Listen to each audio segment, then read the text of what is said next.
Anyways. That's a relief. So yeah, I know. You were really worried. Don't worry. It's not a big deal. So thank you all for coming. This is very exciting. I love Barnes & Nobles. I feel like I need to readjust this. Nope. I'll just stay here. So yeah, and I wanted to say thank you to Barnes & Noble for having me.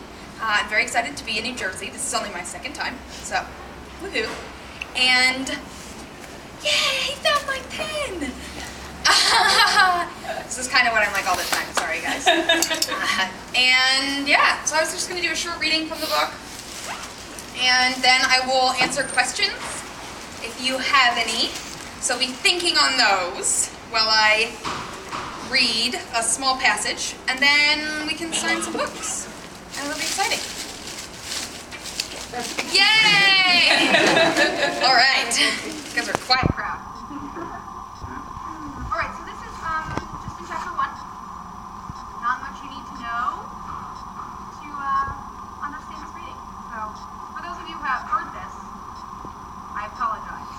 But this is the chapter I like, or the passage I like to read. Here we go. I'm not going to use this microphone.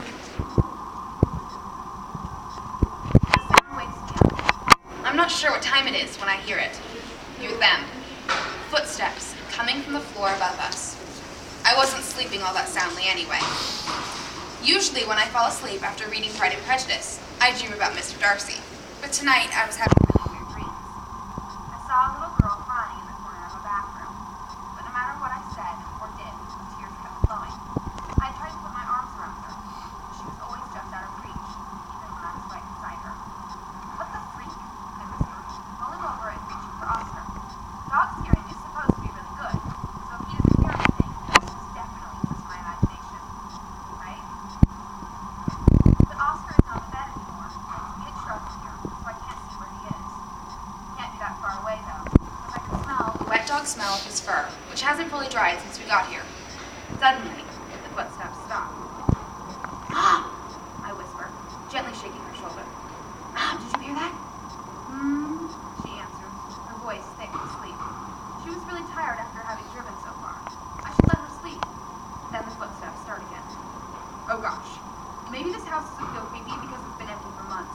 Maybe it feels creepy because a crazed murderer has been squatting on the floors above us, waiting for some unsuspecting family to move in so he can strangle them in their sleep.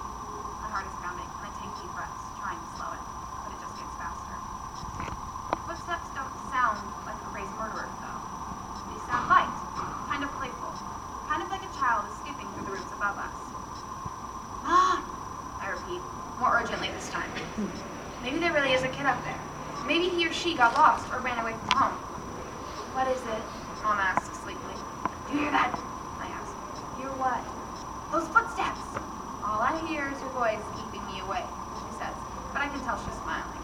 It's probably just the cat, she adds, rolling over and putting her arms around me. Go back to sleep. I promise this place won't seem so creepy in the morning. She emphasizes the word creepy like it's some kind of joke. It's not funny, I protest, but Mom's breathing has resumed its steady rhythm. She's already fallen back to sleep. It's not funny, I repeat, whispering the words into the darkness. The last thing I expect is an answer, but almost immediately, after I speak, I hear it, clearly and softly, as though someone is whispering in my ear. Not footsteps this time, but a child's laugh, a giggle, light and clear as crystal, traveling through the darkness. I squeeze my eyes shut, willing myself to think about anything else. Elizabeth Bennet, Fitzwilliam Darcy, Jane and Mr. Bingley, even Lydia and Mr. Wickham. I try to picture them dancing at the Netherfield ball, even though I know Mr. Wickham wasn't actually there that night. But instead, all I can see is the little girl from my dream, her dark dress tattered with age, playing hopscotch on the floor above me, and again, I hear laughter. A child's laugh has never sounded quite so scary. Before I know what I'm doing, I crawl out of bed and head for the stairs. If there's a little girl up there, she's probably just as frightened as I am, right? Though she didn't sound frightened. I mean, she was laughing.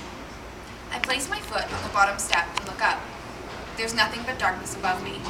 Oscar appears at my side, leaning his warm body against my leg. Good boy. My voice comes out breathless, as though I've been running. I put my foot on the second step and it creaks. Then there's nothing but quiet. No laughter, no footsteps, no skipping. My heart is pounding, but I take a deep breath and it slows to a steady beat. Maybe it's over. I say. Oscar pants in agreement. Other than our breathing, the house is silent. Let's go back to bed, I sigh, finally turning around. Oscar curls up on the bed beside me, and I run my fingers up and down his warm fur. I expect to lie awake, staring at the ceiling for hours. Instead, my eyelids grow heavy. My breathing slows until it keeps time with Mom's. But I swear, just as I'm drifting out of consciousness, in that place we are more asleep than awake anymore, I hear something else. A phrase uttered in a child's voice, no more than a whisper. Night-night.